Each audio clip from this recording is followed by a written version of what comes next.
random battle? Why are you playing this in randoms? Because I love firing battleship tiers. Don't judge me.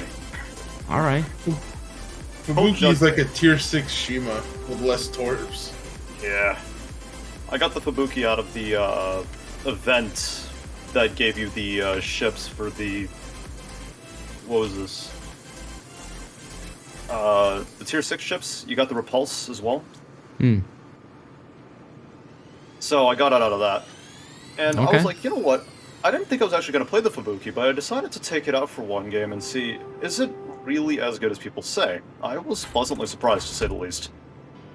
Fubuki's fun. Although, I liked her better at tier 8, when the old Fubuki. Yeah, she used to be tier 8, I remember. She had 3 torpedo launchers. She still does, I think, in this setup. But she lost one of her guns, I recall. Yes. And she could stealth fire. Oh, those were the days. Alright, Dutch. Sounds good. Yes, that's correct, swear to God, you message Puddin'. How does Shinonome compare to Fubuki? So the Shinonome, think of the Fubuki and Hatsuharu as like 2 different kinds of destroyers that have their positives and negatives, and think of the Shinonome as right in between.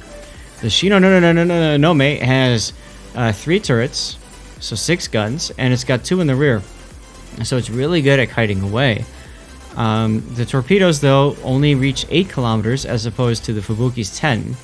So you can't play the Shino as a torpedo boat as much. Shino is more of a hybrid destroyer. Yeah, definitely. Thanks, so though coming from the person who plays a gunboat Hatsuharu build because he doesn't have anything else to use as his commanders. Yeah. First commanders. I don't know. I use both Fubuki and Hatsuharu guns quite a lot, and they do hit nice and hard when you need them to. So I don't know if he's here or not, but I'm gonna have some Whittaker's chocolate. So basically what I'm doing here in the opening part of the battle is essentially just patrolling around the middle of the map, seeing like, hey, where are these guys?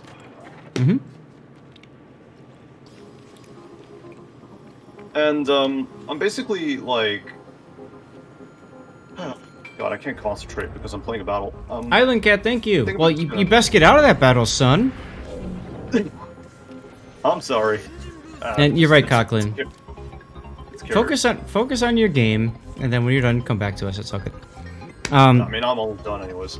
So what I'm doing is basically acting as like an area denial. So if any ships try to come down the middle, I'm basically just going to deny like battleship and cruiser cover to like any destroyers that come. Now, thankfully, little spoiler for you folks, no destroyers actually do come down the middle. Though that I can see them on the flank already. Yeah, they're both on the flanks. So I'm like, you know what? This is free real estate. And Rorschach, thanks for the follow, by the way. And oh, there we go. Now we're looking at your view. I was like, why are you torping, but we don't see that? I hit the C key by accident. Now this is a standard battle, and the thing about the standard battle, like we talked about with Rob's game earlier on Two Brothers, you really need to play close to the middle so that you can come back and defend. If one of your sides fails, you have to defend.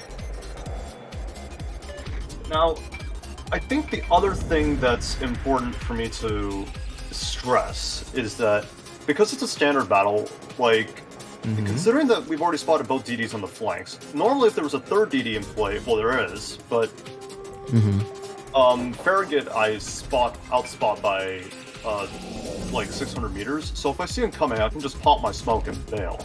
Now, because it's a standard battle, there's no center cap, which means that I don't have to risk any destroyers coming down the middle, unless it's like a kamikaze player who's got, you know, balls made out of steel, which didn't seem to be the case at all. So yeah, there was a minikaze, so there's that. There was a minikaze. Well, yeah, there was. I mean, And frankly, I agree with you. If you saw a Kamikaze R or Fujin or Kamikaze, that could be... More cautiously. You play more cautiously because most likely that person is seal clubbing, right? Because that's a seal clubbing ship. So, yeah. Absolutely. Now, Ismail, I'm like... Now, one of the important things when playing a torpedo destroyer, rule number 1, never let yourself get spotted unless you want to be spotted. Right. What that does is keep the enemy team on their toes. They don't know where your torpedoes are going to come from, nor do they know where you might appear or where your torpedoes might appear from next. All they know is that they're detected and they have to watch out for torpedoes. Now, Fubuki is especially good for this because it has 3 torpedo launchers with 10 kilometers of range. What that means is you can sort of... It's like playing psychological warfare, right? You can launch 2 sets, and then the enemy team's or whoever your target is, whichever poor unfortunate soul you happen to be attempting to reap, is wondering, where's that 3rd set? Where's that 3rd set? And then it pops out right in front of them when they least expect it. Right. Of course, again, that's psychological warfare with torpedo destroyers. The other thing is, torpedo destroyers, though, are very, I want to say hit and miss. That's because of the fact that, torpedoes are very feast or famine. If you land them, great. You do huge amounts of damage, you kick the stuffing out of whatever you hit. But if you miss, you have to wait.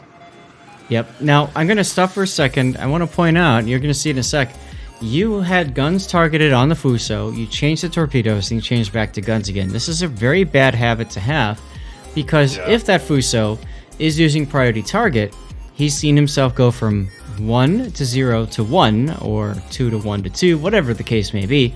But that should... a very alert player will notice that and will say, crap, I've got torpedoes coming my way. Yeah. I don't think that's going to happen with this Fuso, but, That's a very bad habit of mine that I still have to break. But normally, the thing is, I sort of wean myself on playing gunboat destroyers. So I played, Kleber and the mid-tier Soviets, and I was never really used to the torpedo boat playstyle until I got to the Fletcher, or significantly down the American destroyer line. And those are some of the habits that I still have to break. Now, of course, this is mid-tier. The reason why, I know this is a bad habit. I know I should never switch between my guns, but I know you're probably going to disagree with me on this, but I feel like that sort of it's forgivable or valid because, again, it's mid-tier. Nobody really pays attention to this stuff unless they're actively seal clubbing. So it's not too much of an issue for me in this case. That's a possibility. Now, there's a question, does Fuso normally have priority target? That's really up to the player who's playing it. Personally, I like having priority target in cruisers and in battleships because I want to know how many people are targeting me. And if that number goes up, it tells me, okay, I got people looking at me, and then I'm looking at the minimap. And as soon as somebody gets detected on the minimap, they probably fired. Are they firing at me? Yes. Okay, now I can start dodging. In the case of torpedoes, we just talked about how that comes in very handy for knowing when torpedoes might be coming after you.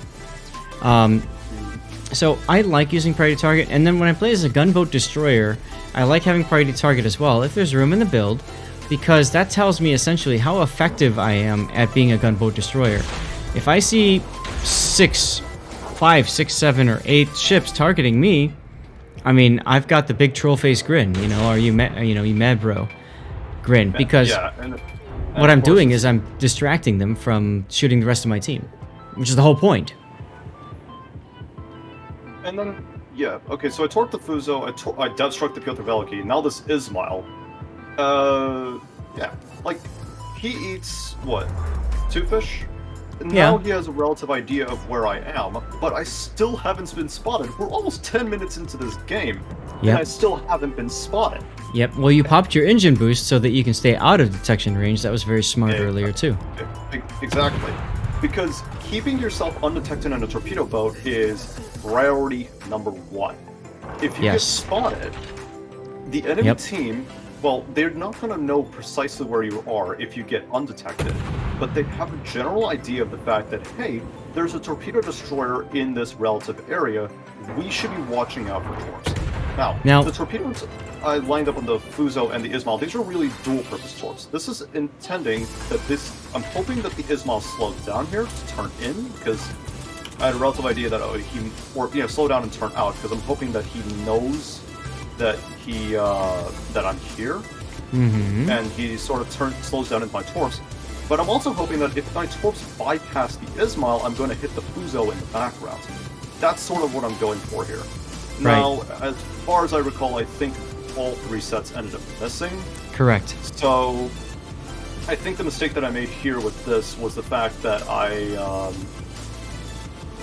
guess I just got too greedy and sort of luck chucked them instead of making these a little more calculated. Well, they're more air denial at that point, and it's encouraging these battleships to run away, essentially. Yeah.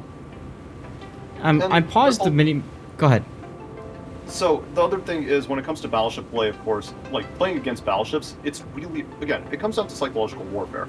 A battleship's worst nightmare goes in the order of this. Aircraft carriers, torpedo destroyers, AG spammers. Third is easy to mitigate because you can shoot it. The first is easy to mitigate because you can group up with your allies, and you can take care of enemy aircraft. The second, torpedo destroyers, if you're playing at the mid-tiers, are an absolute nightmare. Right. Especially if you don't... I do want to point out real quick, sorry, go ahead. Finish your thought. I want to point out... Go ahead. Okay, so I want to point out a couple things here, too. You haven't seen him use a smoke once. I see a lot of players that play torpedo destroyers pop their smoke and start shooting, which is essentially telling a battleship, hey, dummy, I fire torpedoes at you right from this direction. So, you have to be careful when you use your smoke. The other thing that I'm stopping at is exactly what Duckman was going to say, and I'm so glad that you brought that up, Duckman. I paused it right here because I looked at the minimap and I saw something very important. What did I see very important, Potato? Thinking. The fact that the tap's open, for one thing. Yeah. For another thing, Another thing, what? The other thing is that the Farragut hasn't been spotted in some time, and the fact that he's still very much in play. So Absolutely. That's one of the things that I've been looking out for. Where is the Farragut? I know he's on the right. I know he's on the eastern flank, so that's why I'm keeping some distance between me and the Nicholas, and I'm keeping my distance.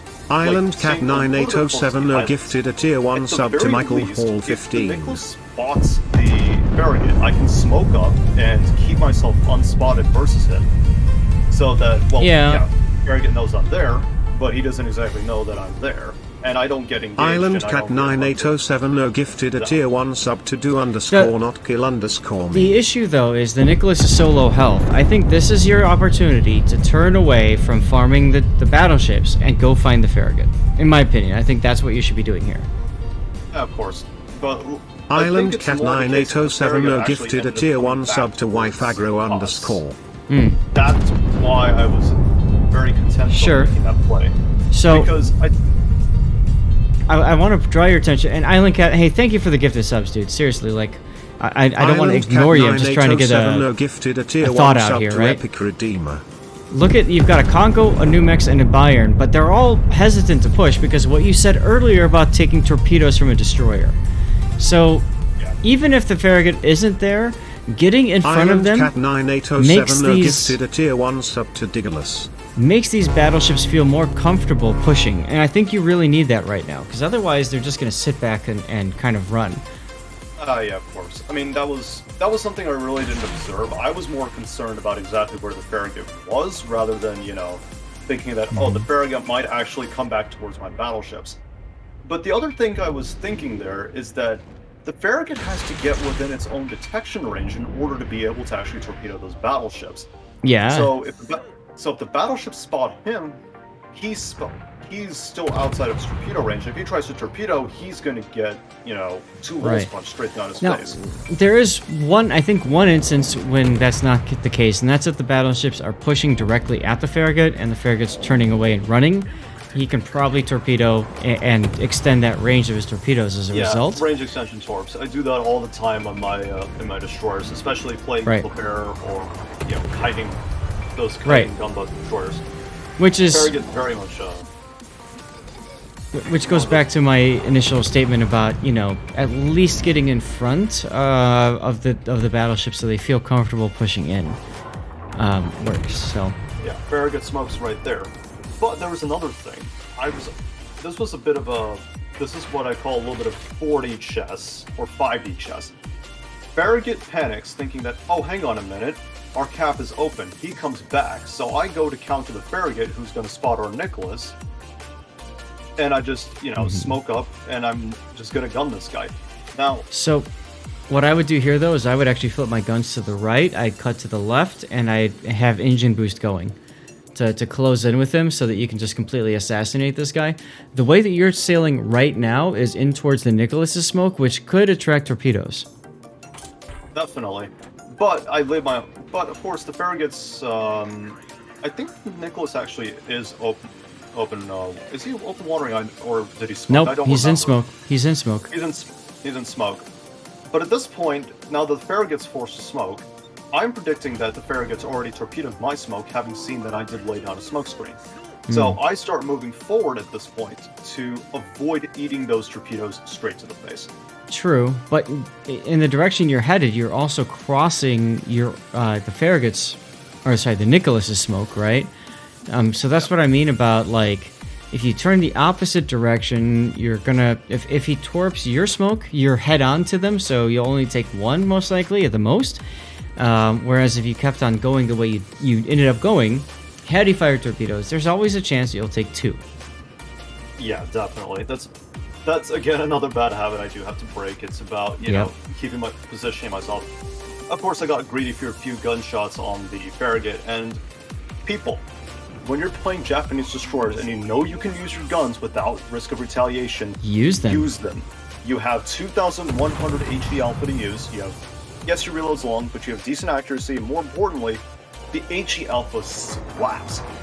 Yes, Like, even I mean, Shimikazes. I've seen Shimikazes take gunfights against, you know, Calderas and Kavas, and yes, they died. But still, they dealt a lot of damage to the destroyers, because guess what? That's still high explosive. That's damage they can't heal back effectively. I had that ranked game earlier with the Z39, right? Where I got taken down by Hatsuharu with his guns. I didn't care. I knew it was going to happen.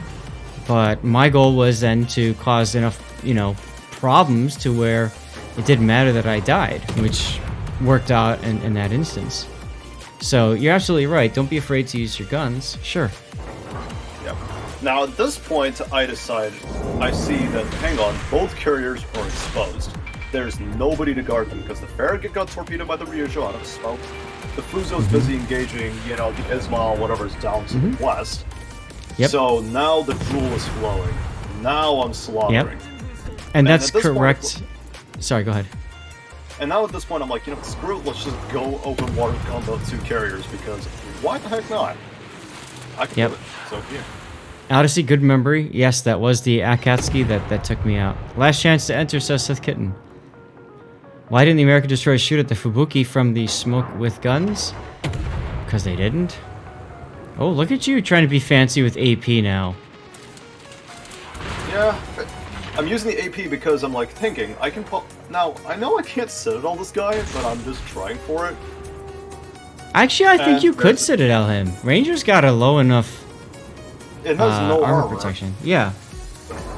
But the problem is he's at such an angle that my AP is not going to do much. Now I'm just going for the torpedo run on the Ryujo. I'm putting 2 sets. I'm saving the 3rd just in case the first 2 miss.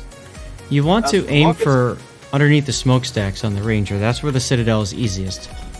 Yep. Now I switched to AP, of course, for the Ranger. Now the one complaint that I do have about Japanese torpedo boat guns is that they don't have the best firing arcs or ballistics, but they are very much usable. Even the armor piercing, if you get, like, again, I run a gunboat Hatsuharu build, I will ambush Omahas and I will ambush Emeralds and I will use the guns whenever possible. At this point, it's just the 2 carriers now, and blessed be the rocket changes. Now I know more or less where they are going to torpedo. There's the Confederate medal, and there's the carrier. And I don't get the Ryujo out of this one, but I do end up killing the, I do kill the Ryujo, but I don't get the Ranger. Which is a little sad, because I did want both pelts for the launch, but oh well. It's low tiers.